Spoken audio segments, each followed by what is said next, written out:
Welcome today for the environmental dialogue here at UCTV here in Uganda. We are here at the headquarters of Uganda Catholic Secretariat, making sure everyone gets to know what's aspiring all around the part of Africa and even in the global world. You know that within this month we had a lot of things that were happening in lines with environmental should I say that conservation, protection, even the protest, the demonstration, a lot, including the flooding in Kampala. You know, whenever it's rain falls, Kampala always drown. You add of the landslide in Sebei sub-region in Queen that almost swept over 6 to 10 lives, and the government is still doing some investigation in line with that. And also in a good perspective of it, we had like some of the other commendable activities which were happening also here in Uganda, starting the week, like the month started with having especially Girls for Climate Change Action unveiling their water, launching their water report that they did in Buku. That was a very, very credible event that we had with them, with the girls, and the commissioner was also in place. And also they had the graduation, like making sure that the girls that they are empowered, at least they launch out of the community so that they are set to serve, they are set to go and engage with others. And another thing that also we had the She Leads declaration of their gender thematic, should I call it gender thematic declaration report or something, a position paper that they came up with also, that they need it to be to integrate it with the COP discussion, which is happening this month starting from 10th to 22nd. And today also here in the studio we have some people who are going to represent us at COP. So you know, the youth always will be represented, as we have always advocated for that opportunity, that space for the young people. And with not only withstanding that only, the government also came up with the national forum for the delegates to at least launch and bring all the delegates in places, the negotiators in place, and brief them on the standpoints, all the key thematic areas, the 8 thematic areas that the country is going to table during this COP negotiation. This is going to happen in Brazil, in Berlin. It was also something that was a success because we had really a credible number of people from all part of the country who came to witness and hear what the government is going really to table for this year's COP in Berlin, in Brazil. So, and the event ended on Friday with also girls from Mempros who are here today in the studio. They had a very credible documentary which they did in northern Uganda, and that's the reason why we have come today here in this studio to talk about it, to digest this, and you know, it will lead us to a topical discussion of the impact of climate change on the livelihood of the people in the local area. Because due to their videos or the documentary, we have seen that there's a lot of things that these girls, the ladies, the women who make up the 80% of our agriculture here in Uganda, who are the base of our food production here, they are doing something to build, to contribute to the GDP of the country. And I rest by saying that please don't touch your dial, don't change to any channel or anything. Please, I'm going to invite them to introduce themselves, then we shall go straight to the topical discussion of today. All right then, let me welcome them. Let me start from no, the center stage. Let me start from the right hand center stage. That is my lovely guest. Please, you're most welcome today for the show. Introduce yourself to the viewers. A very good evening to everyone. My name is Namata Lighton, and I'm a founder, Cheerful Learners, but also a Mempro girl, and I'm a digital advocate for education, climate education, and mental health education. I'm very excited for this conversation, and I'm glad to be here. All right then. Yes. Keep the ball rolling. The next one. Good evening, our listeners. Yes, I just love to think that I'm a climate activist. I'm also a communication officer I love doing movement building work, and that's why I work with a lot of movements of young people. And my name is Sharon Ochola, and I work as the communications person at the Mentoring and Empowerment Program for Young Women, MEMPRO.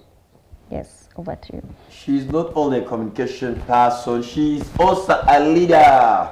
You know, as I always tell you that politicians focus on maintaining themselves in position, but leaders focus on empowering the future generation, and that's why I call them leaders, young leaders who are igniting, you know, the fullness of energy in the green championing of this environmental conversation.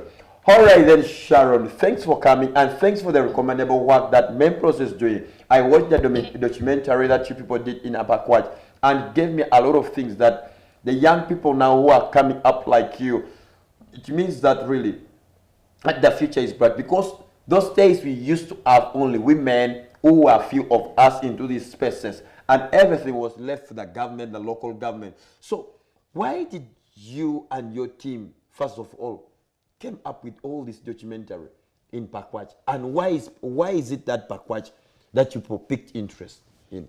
Okay, so thank you very much. Now, our documentary, I'd love to really refer to it as an eco burden of climate change. Yeah. But also somebody else can focus on the livelihood aspect of that, like the social aspect or the lively aspect of it. But when you generalize everything else, you'll understand that there is the unequal burden of climate change on the different gender. Not that we are not recognizing the impact on men, but gender, I'm meaning both, right? But the way I will experience it is different from the way you, Dickens, will experience it. And so for us as an organization, what really informed us coming up with this documentary was us trying to generate local evidence and narratives around these conversations of, like, when we are saying climate is impacting on women and girls more than men, what do we actually mean? Where is the evidence? Where is the proof to this whole perspective, this whole narrative? Because sometimes it is always thought like it is now, this is now an issue of gender fight, but the truth is it is beyond that. So for us as an organization that continues to work with young women and girls, and that has been grounded around women and girls, empowerment of women and girls, and the leadership of women and girls, then that is what really prompted us to do this conversation, to do this documentary. And when you're saying why Pakwach of all the other districts in the country, because we have Kyoga Basin, we have the Albert Basin, we have even here in Kamwanyi, Luzira, and I've seen you even operating some other parts of Jinja. Is it the lecturers? You guys even you've tried to do some work in Buku. Is it in Mayuke? All those areas. So, but why is it that you picked Pakwach? That's why I want that the viewer should understand this. Yes, thank you. So the Mentoring and Empowerment Program for Young Women, MEMPRO, is legalized organization that operates in the entire country. But also we have done a lot of our climate empowerment engagements more in the West Nile sub-region. Yeah. And we wanted something that really consolidates everything, that really shows us, yes, there is a cause for study. Yeah. While the entire part of West Nile is more like every part of the country, like you said, smallholder farmers constituting the biggest number of workers in the who are even contributing to the GDP, right? Yeah. So this is one of the sub-region that continues to use agriculture for most of the economic activities. Most families depend on agriculture. Yeah. Now for Pakwach is more unique that because of the Albert Nile, that most of these families actually depend on fishing as form of the farming, but also as smallholder farmers. Now we wanted to look at a conversation, we wanted to look at something that aligns farming, that aligns actual tilling of land and keeping of animals, like all these components that we think associates with farming as a whole complement. Yes, and that is where that's why I actually went to Pakwach. But also the other important reason was because for the last 2 years, that whole district has been flooding. But what has been the correspondence, like action that has been taken in place? I have personally not seen any humanitarian action happening, like maybe food aid or whatever, just to come and support people. But also I think I come from that region, so I think that there is a lot of blame shifts. Like, I think it is the responsibility of youth, and I think it is the responsibility of the leaders. The leaders think it is my responsibility. So there's a lot of gap and misunderstanding, and yet we say that for us to confront climate change impact, it needs to be a joint effort. Yeah. There's a lot to do with solidarity and a lot of movement building for us to, to counteract this impact and also try to adapt to it and mitigate it. Yeah.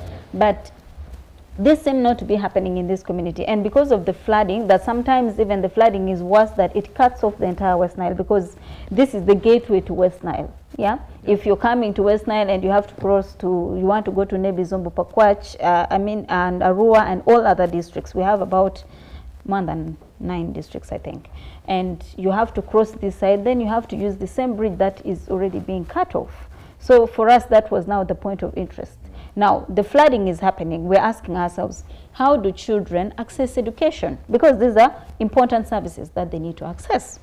How are pregnant women or girls accessing health units?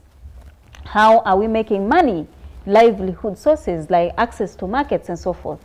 And for me, that question alone made us understand that while we are considering and talking about the gendered impact of climate change, it makes you understand that actually when you position it and try to look it without selfish bias, that women are in a disadvantaged stage when it comes to climate change impact. When we talk health-wise, when we talk to education, because already we have said, yes, historically, women access to education, we are just trying to push right now with affirmative actions and see women get on board and all this.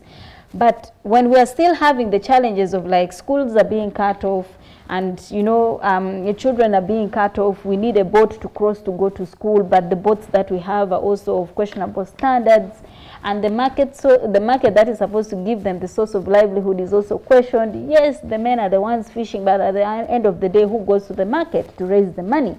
So for me, those are the things really that prompted us to focus mainly in Pakwach. All right, then let me come to Lighton. Lighton, as an education advocate, we have heard all what Sharon is saying, what triggered all this documentary and that passion to go to Pakwach. So as you, a person who, in the lens of education's perspective, what do you think that is the real problem? Is it the community themselves, or maybe the local government in Pakwach that failed to do their work, or they are sleeping on their job?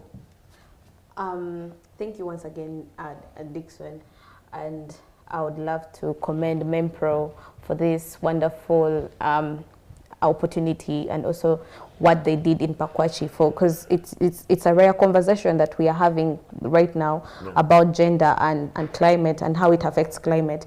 So when it comes to climate, let's not do the blame, like Sharon said, the blame game. If we are to look at our climate as a whole, we all understand that we all have a footprint, though there are those who have a bigger one than us. We can say, for example, right now, as last year in COP, there was a conversation of the financing and COP, and we were looking at who is to blame, and everyone was looking at the global north and how it is affecting the global south. So we see that this, if we start to shift that, oh, you are the cause and you are affecting me, we shall never reach anywhere, because we shall be in circles and circles. So like I say, it's a collective stewardness that we need to put to ourselves, that we say this is our home and we need to work around it. But when it comes to the part of understanding where everyone's efforts are, there are those who hold more authority when it comes to that place. For example, local leaders, we can say local leaders, we can say governments and the communities at large. However, we cannot, once we put them in that position of authorities, what are you doing really? What is your job? Because I believe Pakwach has actually an environmental office. Yeah. But we have to understand, what are you doing? What is the power given to you? What have you done? What have you input in this community? What have you tried out before us, the civic spaces, come in for you, before we come to help you? And then they also have to ask government, what have you given us? What is the mandate that you have given us? And in that way we can have a proper communication, because we can now collaborate better with the civic spaces. But you find that now it is, like Sharon said, the conversation has not been on about Pakwachi. Pakwachi has been experiencing this whole issue of flooding, but we are seeing that it's now coming out right now. And we are acknowledging that, oh, actually there is an issue with Pakwach. And we see that this is a region that it's like she said, it's a gateway, meaning it cuts off the other places. If you do not work around it, the other places are affected that come behind it. So we look at it in a way that, for us, the information and the information gap up to the local people, it is a very big one when it comes to understanding climate, when it comes to understanding what is happening to them. Because for them, actually, they think it's just weather changes that is happening. Like, oh my God, we are no longer getting the seasons that used to happen. It's something that they are saying, oh, seasons used to be like this, but it's no longer like that. And when you sit down with them, they're like, oh, we do not know that this is actually something that is a long-term thing that has happened because of maybe things we have done over and over and over and over and over and over and over to lead to where we are right now. But also, when it comes to also that part of education, we see that, what have we input in these people? Schools, what are you teaching the young people about climate? The child of Pakwachi, how are you educating them when it comes to climate, to their environment? How are you going to talk to them, to introduce this topic to them? First and foremost, now the schools are closed, they are flooded, the girls have dropped out of school, they are pregnant, and they cannot access now the health centers. So how are we going to introduce this conversation to them, that actually what is happening to you, you might think it's just you got pregnant and that's it, but it was something that happened through this and this and this cause, which leads up to the flooding that happened here, and you lost the opportunity to go to school, which led to this. Markets were closed, and because they were closed, the economies are closed. You could not now access the economic things that you need. Maybe your parents had no choice but to give you up for marriage, something like that. So we see that these are all interconnected, and we see one thing that we need to address. We usually want to put SDGs out of themselves. Like, you want to solve one SDG at one, but one SDG affects the others. That without this SDG, the others are all affected. So when you look at climate as a whole, climate action, you see it reflects that if you do not address the environment, it is going to affect the people, it is going to affect also their profit. That's what sustainability is all about. It is going to affect everything that concerns them. So environment is really important, but their education, what are you telling the people, the communities? How are you addressing it? How are you introducing it to them? Ministry of Education, we advise that now put it in curriculums, that these young people, right from the word go, they get to know this, that, oh, I need to steward the environment. I need to be an ambassador. It's not a blame game. Everyone is in charge. Okay.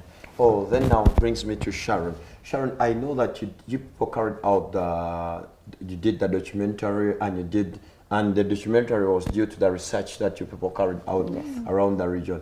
So what are some of some of the findings that you feel that this maybe is the main disease that is sparking all this, that we need to either engage the government, or maybe we need the global world, like United Nations, maybe UNDP, who should say that, please, we need your hand. Because I know that, especially the rural people whom you say that they are still they are still surviving on subsistence farming, because what they only get is hand to mouth.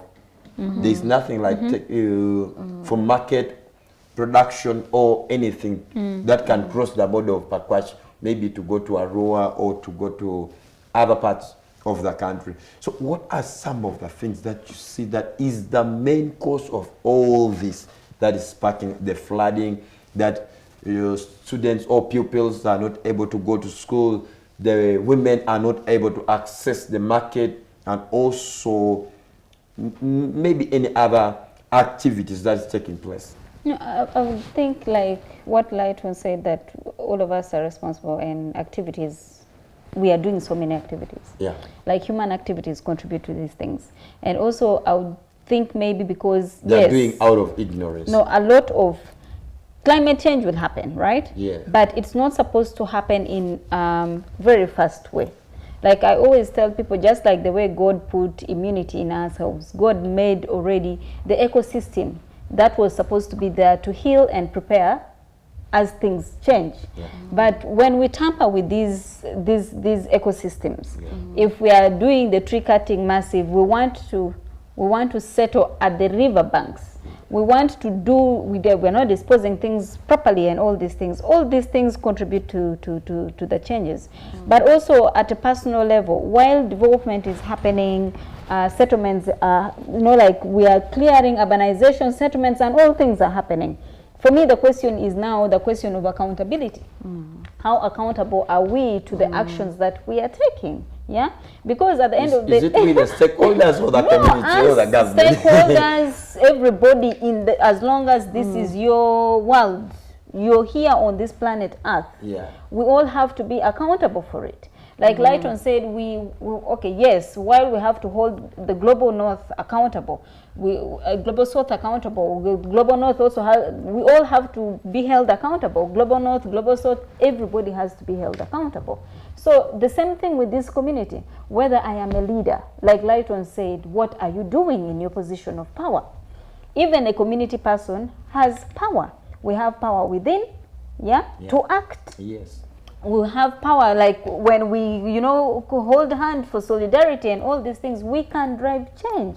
But the question is, how accountable are we? So sometimes when we are denying the sense of accountability in this whole movement, then it becomes a problem of where we think, I have not contributed to this, or maybe it was my grandfather or my father who cut down the things, and yet all of us have to pay the repercussion at the end of the day. So for me, that is maybe some of the few things that I can look at now, and maybe when we come back later, we can dive further into the conversation. All right, Sharon has said that nature will always make you to pay for the crime that you have committed against it or what, because there is no excuse, with nature will never forgive you, even though God forgives and forgets for all. Even though sometimes for us here at Environmental Day, we say, Calico, maybe she will change. Next time I won't maybe forgive. But with nature, it has no that excuse. That's the reason why they are preaching about love for environment, love for Mother Nature. Please, we need to embrace this. And we are still continuing with this conversation. It's still going on and on. I just want us to go for a short commercial break. Then we shall get back to another phase or another series or episode of this conversation that we are still trying to explore more and more with Sharon and Lighton. Thank you.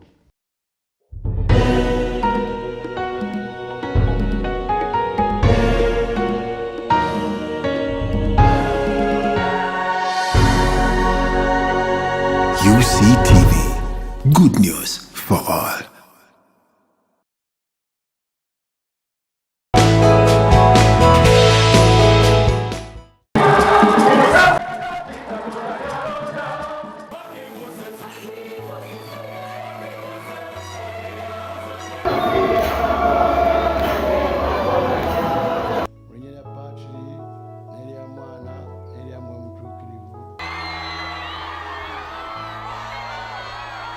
Tiene que soñar.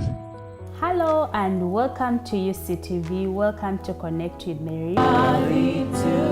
You're the Alpha and the Omega. The Catholic Television. I'm Sunday Gloria of Watch with UCTV News. We need people to pay for content. Bernardo Silva, Matheus Nunes, and Haaland! Swings it across to Christie.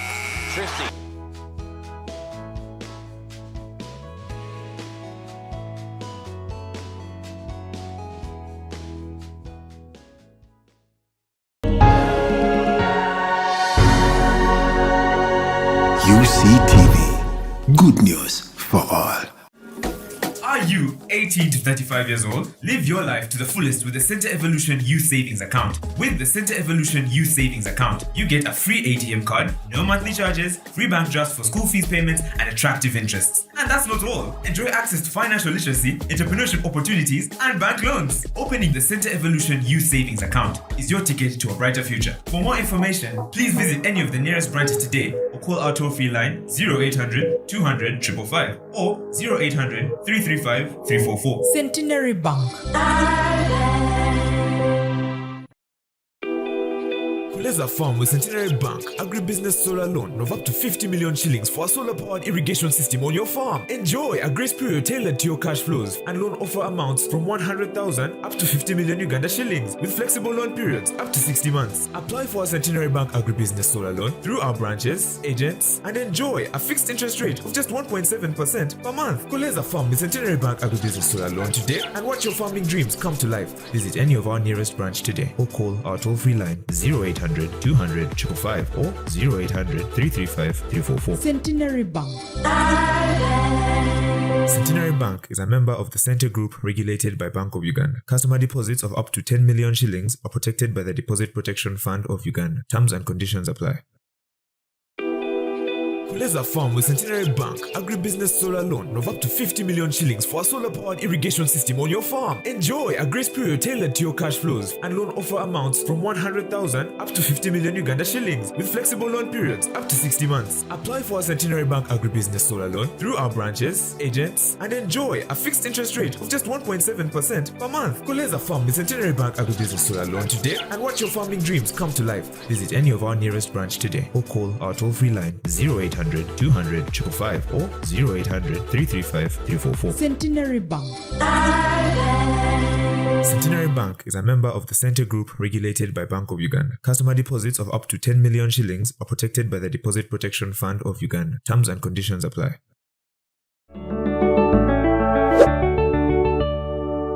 Hello and welcome back to Connect with Mary on the Uganda Catholic Television. Good news for all. Today, like I told you earlier, we are going to talk about the 7 sorrows of Mary. You know, for me, the strength of Mary, I think, we are looking at Mary as a symbol of strength and resilience.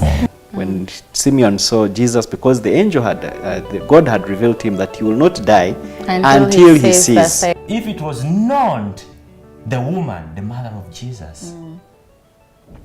Support the Uganda Catholic Television with MTN Momo. Step 1. Dial *165*3#. Step 2. Enter merchant code 180572. Step 3. Enter any amount from 500 Uganda shillings. Step 4. Pay using MTN mobile money. Step 5. Enter PIN code and send. Step 6. You will receive a confirmation text for supporting the Uganda Catholic Television. Do more with Center Mobile app. Move with your bank and pay water bills, school fees, pay light, withdraw or deposit money, pay for DSTV or GoTV, pay for Star Times, open app accounts, get loans, and so much more. Download the Center Mobile app on Google Play Store or App Store now. For more information, call our toll-free line or chat with us on WhatsApp. Centenary Bank.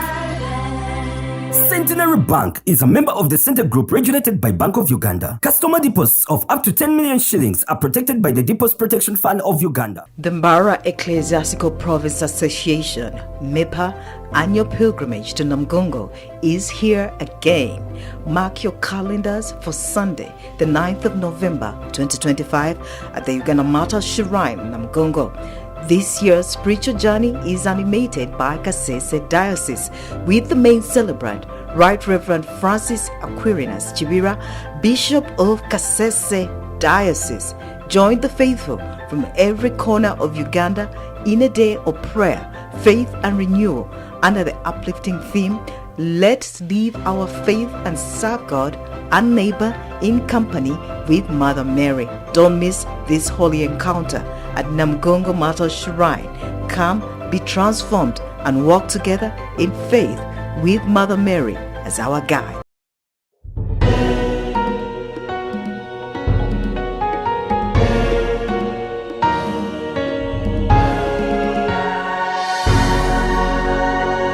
UCTV, good news for all. Welcome back from that short commercial break. You know, we need still to make some money for our clients, for people who love environmental dialogue and support Uganda Catholic Television here. So you know that we always, whenever we share such information, you need to share, you need to like, go to our YouTube page. You like it, you share the information. You can send your comments, also leave there, because we are people who want to learn. We are people who want to see where we can do our best to serve your interest and the interest of the public. So you're most always welcome. You can connect us, reach out even to our social media handles. You can follow us on LinkedIn, on YouTube, on X, on Facebook, UCTV, everywhere. We are in all social media handles that you can follow us. All right, then let me get back to my guests, the conversation that we are still having here in line with the topic of today, the impact of climate change on the livelihood of the local people, especially the case study with Pakwach people they have been facing a lot of this, you know, the outburst of this climate change. What a lot of reports have been always coming, and even affecting the people of Madi Okolo. Because I remember there was a report just recently that they said that the people of Madi Okolo said that they were not even seeing fish because of the rise of water level. So now when we ask ourselves, how will the people of Pakwach or the Lur access Angara, which is so-called, or Nang Nang, the so common fish which is around there. So all this, Sharon and Lighton who were in the ground, they are going to bring us, if maybe even the people of Pakwach, due to the overflooding, that their livelihood in trading in Angara or Nang Nang has also been affected, that they no longer have access maybe to that, you know, the market to sell their Nang Nang. All right then, Sharon, yes. We are still going, continue with the conversation. So we have all these outbursts and all these problems, and we are looking at the livelihood, which is the main thing of the people in the villages. Yep. And now with all this overflooding, and we still know that the rain is still raining, and the climate is still climating, as someone just saying that. Yes. There is nowhere we are going to. We don't have any Planet X or going to the Mesosphere or Exosphere that we talk about, but we are here on Earth. Yes. So with all this, what are some of the intervention in line with the adaptation plan that the government has come with? We have the mitigation measures that the government has been sharing, and also as the person who is going to represent the young people at COP and having that opportunity, maybe you sit with Honorable Winifred, and he said that Masiko, and he said, please, the issue of the women, we need money for this and it. So what are some of the intervention that you see that we can practically? I am firstly very grateful that being part of young people's movements in climate action has really helped me understand so much that people are doing. Yeah. But also focusing basically on this for Pakwach documentary done by MEMPRO. I think we need to do a lot. It may sound like a recommendation, but also an action that locally led programs. Yeah. And these programs need to start with the education that Lighton was talking about. Because for me, yes, while God is supposed to be held responsible, that God is just trying to change things, we also need to understand how exactly we are changing things, helping God to change things. Yeah? Because now we get somewhere where people are so comfortable and they're saying, this thing is just, you know, it's just supposed to be happening, right? It's supposed to be happening, but we are not you know, holding ourselves and understanding that this is what we are supposed to do. Now, in the documentary, we also saw that the district is actually giving seedlings, tree seedlings for people, yeah, to continue planting, to, you know, like as we say, we need to do greening, like for all these things, because most of these things, the greenhouse gas emission is happening because of human activities, but also human activities sometimes come because of the excessive tree cutting that we are doing without replacement, massive deforestation that is happening. So yes, while we are seated at the river banks and so forth, can we plant trees, the tree seedlings that we are being given, like Pakwach district is doing. Mempro itself, that I know, is that we are doing a lot to do engagements with schools, even the tree growing and planting, we are doing it in schools too, and also communities, training young people in agroecology farming practices. Are you also engaging NFA and NEMA? Not yet. Not yet. We are not engaging them yet, because we are trying to do, like I said, like at grassroots levels. But our engagements, like having stakeholders engagement, for them to understand that we are doing these things and these are the challenges people are doing, we have those kind of engagements. And interface engagements between the grassroots people and the stakeholders, the right holders and the duty bearers, right? Okay. So we have a lot of that interface. And that's why for me, I still cherish a lot to do with grassroots-led actions, yeah? Because we are the ones at the hem of this problem. It's not going to be somebody who is in office. There's some, yes, while we say climate change impact will cut across, whether you sit in the highest, the tallest building, it will still find you if you don't, you know, counteract it. But there's somebody who is going to have a severe impact. Like right now, we are talking about the women and girls. That if we don't help them, then the thing is going to be worse. Like there's somebody who is going to suffer more than the other person, right? Now, we talked about the livelihood issue. That, but also, Pakwach district extends up to Panyumur. I don't know if you know, these are all farming, fishing communities, right? Yes. Now, like you said, the water level will continue rising, climate change will continue happening, and so forth. But for me, like I said, the capacity building of communities need to continue happening. And also, if we are telling people to grow seedlings, or to grow trees, we need to know that people are not going to eat trees. What kind of approaches can we use that can help people, to grow the trees, but also have food? Because we may think, exactly, we may think we are just trying to green, and yet at the same time we are also causing hunger. But also we need to be very selective of what kind of trees we are growing and what kind of actions we are doing. You're not going to tell me I am trying to solve a food problem or maybe hunger issues, You probably think you're contributing very well to the SDGs, right? But what are you bringing for me? Is it a GMO? Am I using a lot of chemicals, which also still comes to killing back the soil health and the soil life, right? And also injecting a lot of chemicals in the air, which still contributes to the climate change because of greenhouse gas emission that is happening. And that is why as Mempro, we cherish so much on climate resilience issues. We do so much to do with agroecology farming practices, that we do a lot of local knowledge, but also use a lot of biodegradable products. I'm talking about fertilizers and pesticides that are made out of local materials. The leaves that we see everywhere. In my tribe, there are those that we call akayo. It's very bitter, but that thing is very good for spraying plants. It's medicinal. Yes, it is. And also not the akayo, not the akayo, the vegetable. For me, that you're speaking of that one vegetable, is different. I was even impressed. Because we have different types. There is this, it is green and it has yellow flowers. It's very bitter also.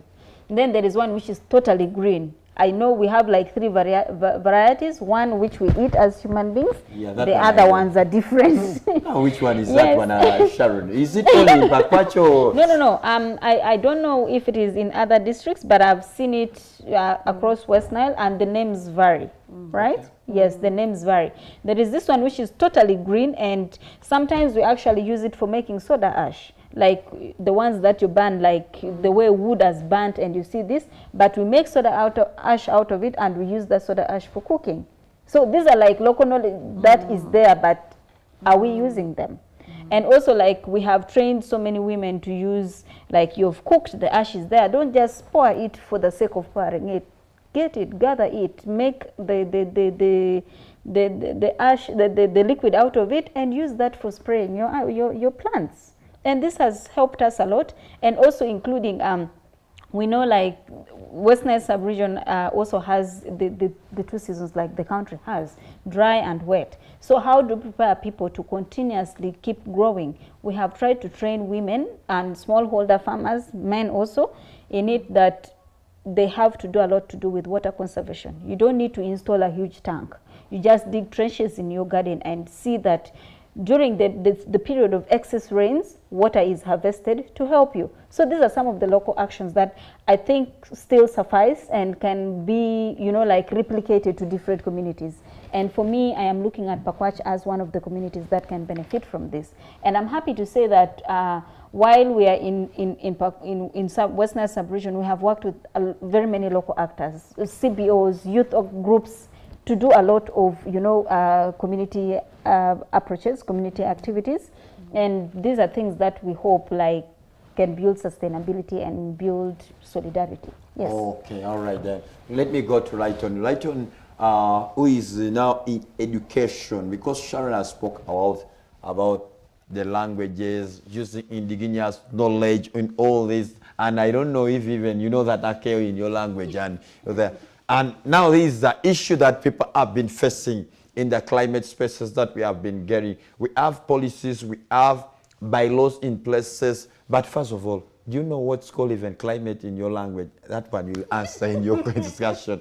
Because I always ask people that we speak about this policy, we speak about SDG, and someone is saying, is it a new animal in town?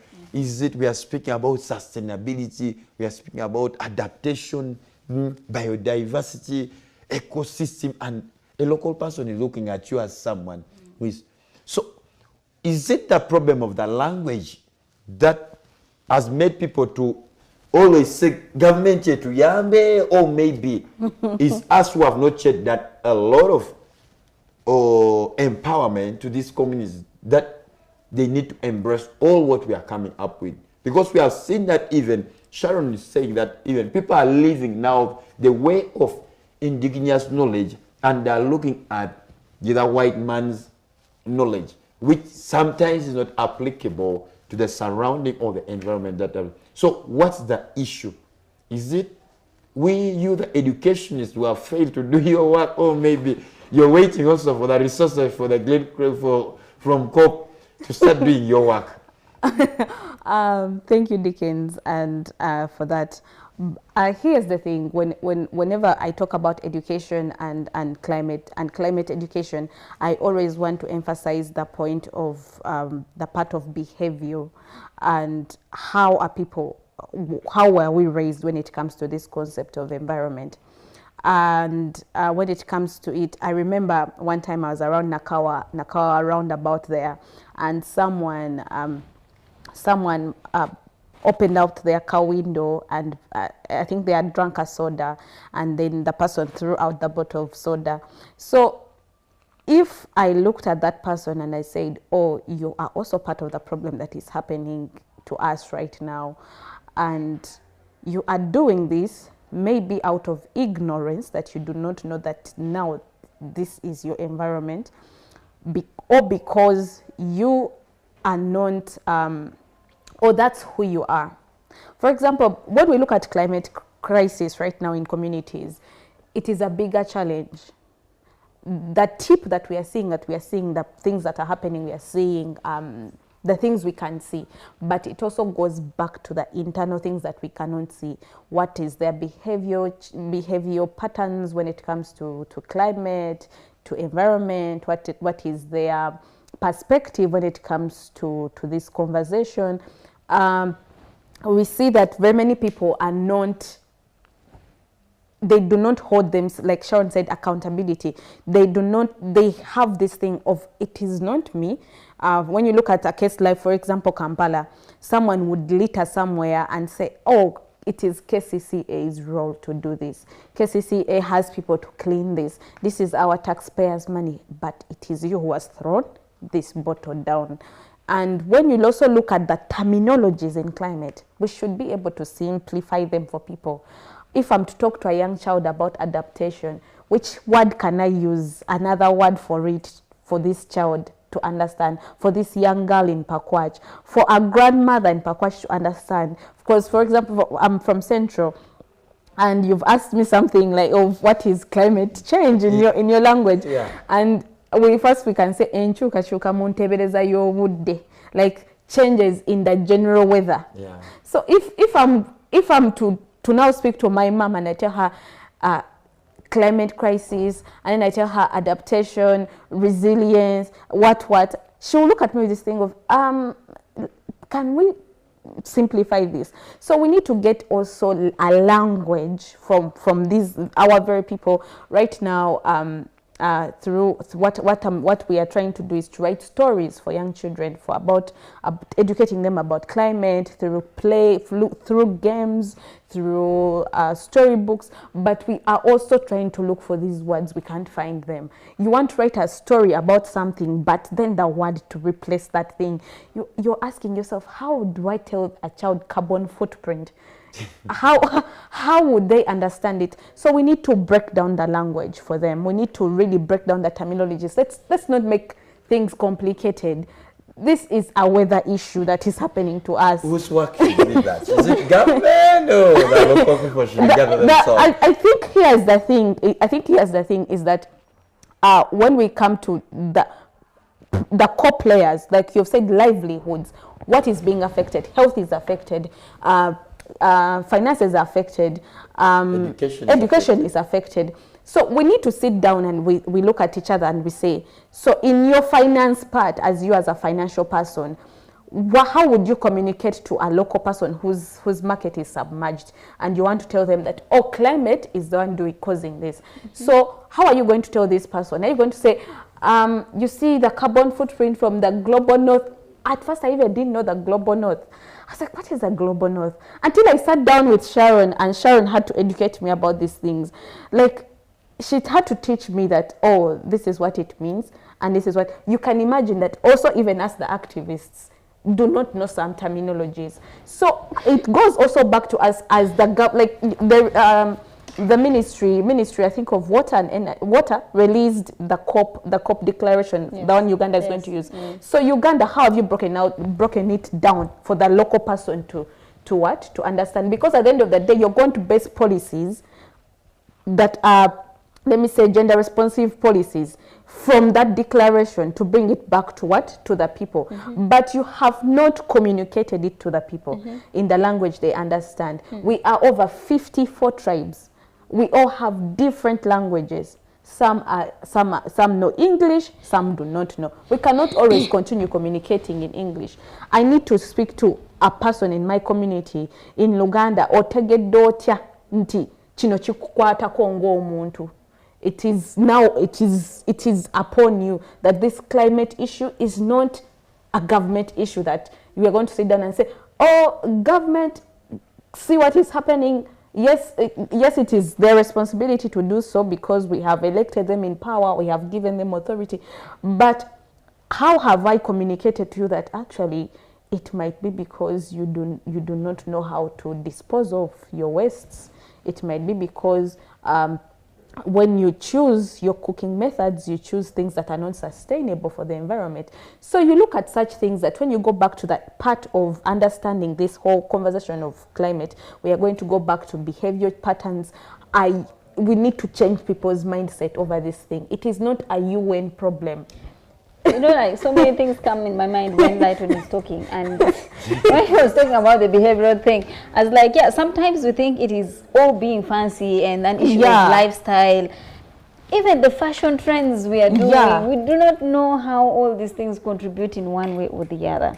I mean, I'm dumping what I am dumping, like Lighton said, and then I say, it's supposed to be Dickens to handle this. But how am I contributing to Dickens' thing? Or maybe no, I need to dispose of because I'm giving Dickens work. Exactly. Like, no, there is a certain position where he can collect those things, those bottles, and if he wants to recycle, he can recycle. Yeah, for me. But also when we are talking about the behavioral information, we're talking about the communication aspect of it. Yes, so I think some of the biggest things really is in communication. Yes. Now, like this documentary, I'll tell you, we called, during dissemination, we had the people from the same community the people from this community that we documented. Yeah. Yeah? There is a community called Were. Yeah. We called representatives from there, representatives from the Pakwach and all those things. And for me, the shock was like, you mean we are suffering like this? You mean even the people, they like don't know that they're point when we are comfortable and not understand our problem? Yeah. Yeah? Like, of course, like, you mean, of course, they're now understanding the gravity of this problem. Yes. Like how grave this problem is. They have, because this documentary is showing the submerged markets, is showing how people are crossing to road, and then there was some community person who was telling us how a lady gave birth just when she was going to cross because she could not reach the hospital early. You mean that they never had access to... No, it's like knowing I have this problem but not knowing, also not knowing this problem. I think I should say it like that. Yeah. Like I know I don't have shoes, but I'm comfortable walking without them, but either I'm comfortable or I actually do not know that I need shoes. Or maybe I am comfortable walking with shoes, but I do not know that sometimes I need to earth, like I need to bond with earth, Mother Nature, and walk with bare feet, right? So I think like the only best solution is for me to walk in shoes. And yes, sometimes it's okay for you to walk with your bare feet and then you just get a grounding on earth, like to have your legs pressed and all these things. Yeah. So for me, that is the power in communicating climate issues, because then people get to tell their story the way it is and watch this story and understand that, okay, I think now we have a bigger problem. Not like all the time the government to yambe all the time. Like sometimes we have to save ourselves. Yeah. So when they see these things, it is very important. And also, like, I like what Lighton said and doing the stories that she's doing. Writing these stories, sometimes we have to write them. But also, I think these days we have so many avenues where people can really tell stories in whatever way they want. There are people who can just sit on TikTok and like really digest issues and you're like absorbed in it. And these are things that we used to have. You know, like those days they would say people used to fire camp. And that is how we used to like board knowledge to the next generation and the next generation and the next generation. While these days we appreciate the fact that we have technology revolution and we literally don't have time to see our parents and sit with our grannies and all these things. But we also have the power of the social media that is already like bringing information in our hands. And we just need to see how we can roll people to use social media for the right cause. Yes. I just wanted to give that. Thank you. And also to add on what Sharon has said, when it also comes to the part of innovating around climate, around the solutions we are giving to people, and that's why I liked what Mempro we are doing. It's to really use the indigenous knowledge. I was somewhere for a summit. It was also about climate, and we were looking at young people's innovations when it comes to what they're innovating around climate. And I was shocked that people were. I would sit down with a young person and I'm like, how is your community like? It's like, oh, my community is this. Let me give an example for Pakwachi. We all know how it looks like. So, and the person would want to innovate around AI for Pakwach.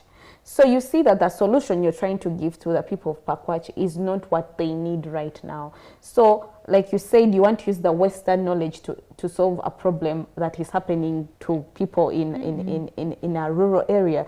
How will they receive the network? Do they have the devices for it? Do they have the understanding of these things? So even the innovations we are trying to use for these people, let's work around the indigenous knowledge as we grow, because obviously innovations grow and grow and grow and grow.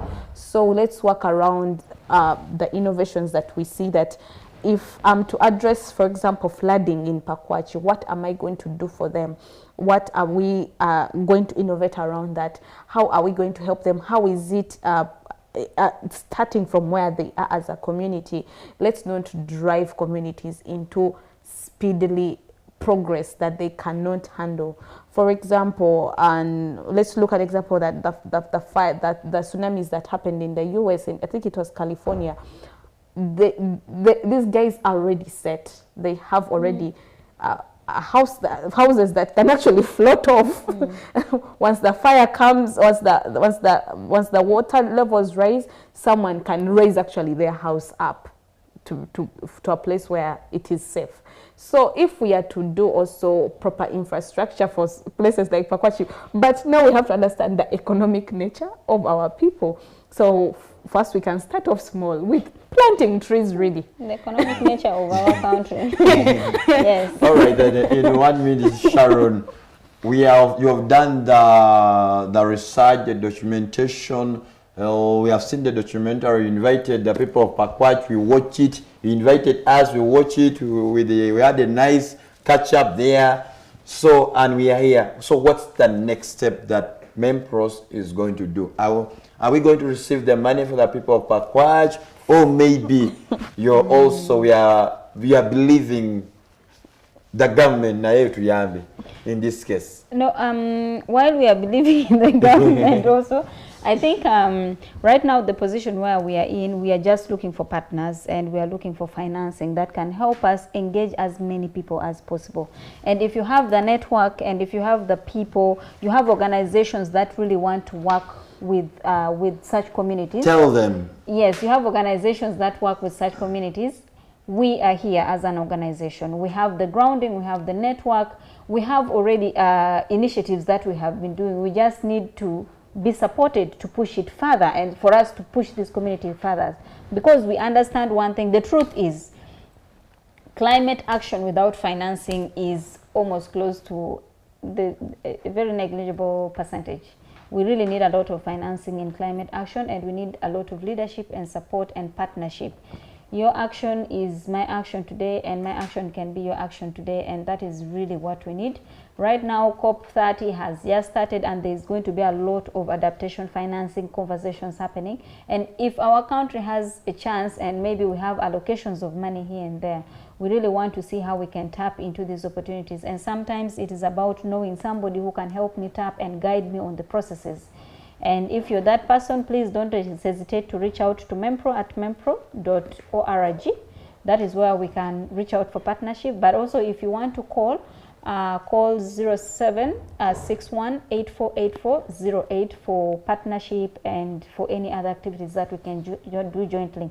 But I'll also ask you, as my conclusive remark, that you can go on our YouTube, Mempro Uganda, to watch it and also understand how much we have done, but also visit our website to see how much we have been doing with young women and girls. Thank you. You have the X? Yes, our social media handle, everything, X, Facebook, Instagram, it's all Mempro Uganda. Oh, thank you for answering. I thought that you were going to ask me that, hey, I don't have X. And I was meaning Twitter. 1 minute, please, your closing remark. I want to say climate crisis is here. It is no longer a myth. We used to just study about maybe in SST. But it is now a serious conversation, a threat to livelihoods, a threat to education, a threat to health, hunger, and everything that concerns our lives. So it is a call for everyone to take action, be a steward of the environment. You do not have planet B, this is your home. Take care of it. And also, we welcome you at Mempro for all those who want to work with us, because we go down to the very least person in the community to meet them where they are. Thank you. All right, then, ladies. Thank you, Lighton. Thank you, Sharon, for coming here and sharing this knowledge with the viewers here who are always waiting to hear more and more what is happening. And you know that, please, as you go for COP, please send the youth voices. Send them, let the youth voices go and shine. We want to see our women shining, our girls are shining in Brazil. So we know that we believe that youth, that they have the energy, you have the strength, you have the knowledge. Please go and learn and come and teach some of us who are here in the community, so that we understand the perspective of where the world is heading to, because we know that every day the world is evolving, a lot of things are happening, and that's the reason, the main reason why we always hold this conversation, because we know that knowledge is power and sharing is always empowerment with the public, so that they get to understand the gist of the matter in line with the climate change. And today we it was really a nice topic, except that time really. But I still invite them. They will still come back here. We honor more things. We look at other areas, because I know that they are not only working in Pakwach, but they have also other places that they are carrying out some of the intervention in those areas.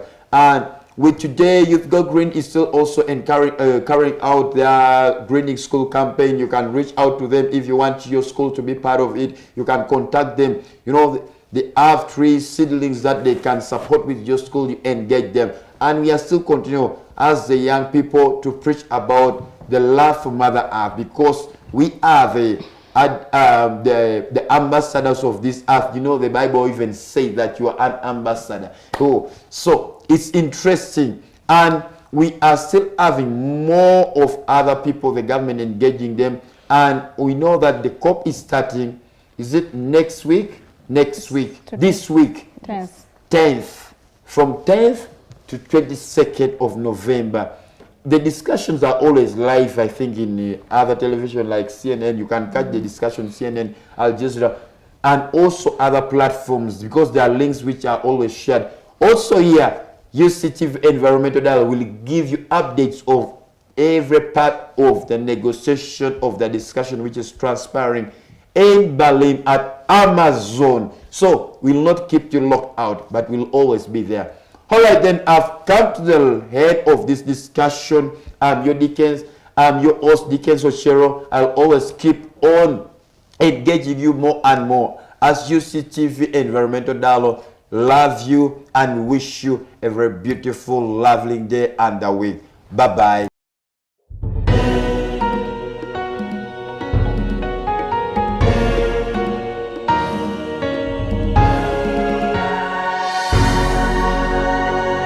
UCTV.